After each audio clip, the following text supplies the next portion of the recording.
ಮುಂಗಾರು ಚುರುಕು ಪಡ್ಕೊಂಡಿದೆ. ಪರಿಸ್ಥಿತಿ ಹೇಗಿದೆ ಅನ್ನೋದಕ್ಕೆ ಒಂದು ಮಳೆಯೇ ಸಾಕ್ಷಿ. ಬೆಂಗಳೂರಿನಲ್ಲಿ ಮಹಾಮಳೆಗೆ ಮೊದಲ ಬಲಿ ಕೂಡ ಆಗಿದೆ. ಮಹದೇವಪುರದ ಚನ್ನಸಂದ್ರದಲ್ಲಿ ಮಹಿಳೆ ಸಾವಿಗೀಡಾಗಿದ್ದಾರೆ. ಮಳೆಯ ಅವಾಂತರಕ್ಕೆ ಕಾಂಪೌಂಡ್ ಗೋಡೆ ಕುಸಿದು ಶಶಿಕಲಾ ಎಂಬುವರು 35 ವರ್ಷ ಅವರಿಗೆ ಸಾವನ್ನಪ್ಪಿದ್ದಾರೆ. ಇಡೀ ರಾತ್ರಿ ಮಳೆಗೆ ಗೋಡೆ ಕುಸಿದು ಪರಿಣಾಮ ಘಟನೆ ಸಂಭವಿಸಿದೆ ಅಂತ ಈಗ ತಿಳಿದು ಬರ್ತಾ ಇದೆ. ಹೌಸ್ ಕೀಪಿಂಗ್ ಕೆಲಸಕ್ಕೆ ಅವರು ಹೋಗ್ತಾ ಇದ್ರು, ಕೆಲಸ ಮುಗಿಸಿ ಮನೆಗೆ ಬಂದಿದ್ರು. ಈ ಸಂದರ್ಭದಲ್ಲಿ ಗೋಡೆ ಕುಸಿತ ಆಗಿದೆ. ಅದೇ ಸ್ಥಳದಲ್ಲಿ ಇದ್ದಂತಹ ಆಕೆಯ ಮೇಲೆ ಗೋಡೆ ಬಿದ್ದು ಮೃತರಾಗಿದ್ದಾರೆ. ಮಹಾ ಮಳೆ ಎಷ್ಟು ಬಲಿ ಪಡಿಲಿಕ್ಕೆ ಈಗ ಸಜ್ಜಾಗಿದೆಯೋ ಗೊತ್ತಿಲ್ಲ. ಮೊದಲ ಬಲಿ ಅಂತೂ ಆಗಿದೆ. ನೋಡ್ತಾ ಇದ್ರಿ, 35 ವರ್ಷದ ಶಶಿಕಲಾ ಎಂಬುವರು ಹೌಸ್ ಕೀಪಿಂಗ್ ಕೆಲಸವನ್ನು ನಿರ್ವಹಿಸಿಕೊಂಡಿದ್ದಂಥವರು. ಅವರ ಮನೆ ಕಂಪ್ಲೀಟ್ ಆಗಿ ಮಳೆಯಿಂದಾಗಿ ನೆಂದು ಹೋಗಿತ್ತು. ಪರಿಣಾಮ ಕುಸಿದು ಬಿತ್ತು. ಗೋಡೆ ಕುಸಿದಿದ್ದೇ ತಡ ಆ ಜಾಗದಲ್ಲಿದ್ದ ಅವರ ಮೇಲೆ ಆ ಗೋಡೆಯ ಅವಶೇಷಗಳು ಬಿದ್ದಿದೆ. ಪರಿಣಾಮ ಉಸಿರು ಚೆಲ್ಲಿದ್ದಾರೆ.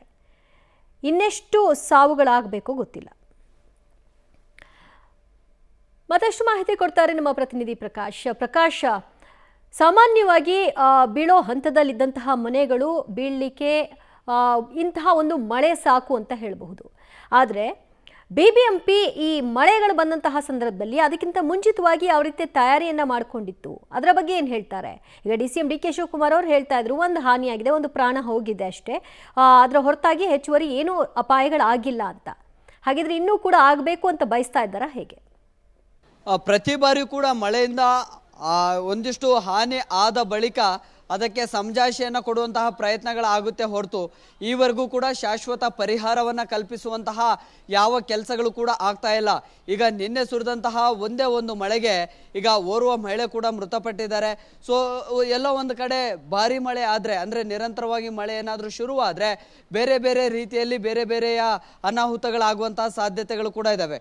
ಸದ್ಯ ನಾನು ಮಹದೇವಪುರ ಪೊಲೀಸ್ ಠಾಣಾ ವ್ಯಾಪ್ತಿಯಲ್ಲಿ ಓರ್ವ ಮಹಿಳೆ ಮೃತಪಟ್ಟಿದ್ರು, ಆ ಜಾಗದಲ್ಲಿದ್ದೇನೆ. ಈ ಒಂದು ಜಾಗ ಏನಿದೆಯಲ್ಲ, ಈ ಬಿಲ್ಡಿಂಗ್ನ ಒಂದು ಕಾಂಪೌಂಡ್ 8 ಅಡಿಯಷ್ಟು ಕಾಂಪೌಂಡ್ ಇತ್ತು. ಇದರ ಪಕ್ಕದಲ್ಲಿಯೇ ಒಂದು ಕಿರಿದಾಗಿರುವಂತಹ ಒಂದು ರಾಜಕಾಲುವೆ ಇತ್ತು. ಇದೇ ರಾಜಕಾಲುವೆ ಮೂಲಕವಾಗಿಯೇ ನೀರು ಹೋಗ್ತಾ ಇತ್ತು. ಸೊ ಆ ನೀರು ಓವರ್ಫ್ಲೋ ಆಗ್ತಾ ಇತ್ತು. ಜೊತೆಗೆ ಆ ಗೋಡೆಗಳು ಕೂಡ ನಿರಂತರ ಮಳೆಗೆ ತೇವಗೊಂಡಿದ್ವು. ಅದರ ಪಕ್ಕದಲ್ಲೇ ಈ ರಾಜಕಾಲುವೆಯ ಲೆಫ್ಟ್ ಭಾಗದಲ್ಲಿ 4 ಅಡಿಯ ಗೋಡೆ ಇತ್ತು. 8 ಅಡಿ ಗೋಡೆ ನೇರವಾಗಿ ಬಂದು 4 ಅಡಿಯ ಗೋಡೆ ಮೇಲೆ ಬೀಳುತ್ತೆ. ಸೊ ಇದೇ ಭಾಗದಲ್ಲಿ ಹೌಸ್ ಕೀಪಿಂಗ್ ಕೆಲಸ ಮಾಡ್ತಿದ್ದಂತಹ ಯಾದಗಿರಿ ಮೂಲದ ಮಹಿಳೆ ಈ ಜಾಗದಲ್ಲಿ ಇದ್ರು.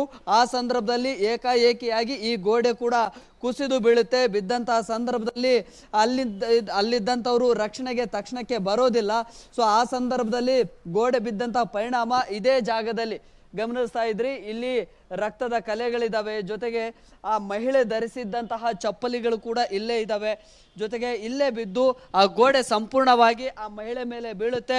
ಅಲ್ಲಿಂದ ಎದ್ದೇಳೋದಕ್ಕೆ ಸಾಕಷ್ಟು ಪ್ರಯತ್ನವನ್ನ ಮಾಡ್ತಾರೆ, ಆದರೆ ಅದು ಯಾವುದು ಕೂಡ ಆಗೋದಿಲ್ಲ. ನೋಡಿ, ಆ 8 ಅಡಿಯಷ್ಟು ಇದ್ದಂತಹ ಗೋಡೆ ನೇರವಾಗಿ ಪಕ್ಕದಲ್ಲಿರುವಂತಹ ಮತ್ತೊಂದು ಗೋಡೆಗೆ ಬೀಳುತ್ತೆ. ಅಂದರೆ 2 ಗೋಡೆಗಳು ಕೂಡ ಕುಸಿದು ಬೀಳುತ್ತೆ, ನೇರವಾಗಿ ಆ ಮಹಿಳೆ ಮೇಲೆ ಬೀಳುತ್ತೆ. ಸೊ ಆ ನಂತರ ಮತ್ತೆ ಅಲ್ಲಿದ್ದಂತಹ ಒಂದಿಷ್ಟು ಸ್ಥಳೀಯರ ಆಕೆಯನ್ನ ತಕ್ಷಣಕ್ಕೆ ರಕ್ಷಣೆಯನ್ನ ಮಾಡಲಿಲ್ಲ. ಮತ್ತೆ ಅಗ್ನಿಶಾಮಕ ದಳ ಸಿಬ್ಬಂದಿಗಳಿಗೆ ಕಾಲ್ ಮಾಡಿದ್ರು, ಮತ್ತೆ ಪೊಲೀಸರು ಕಾಲ್ ಮಾಡಿದ್ರು.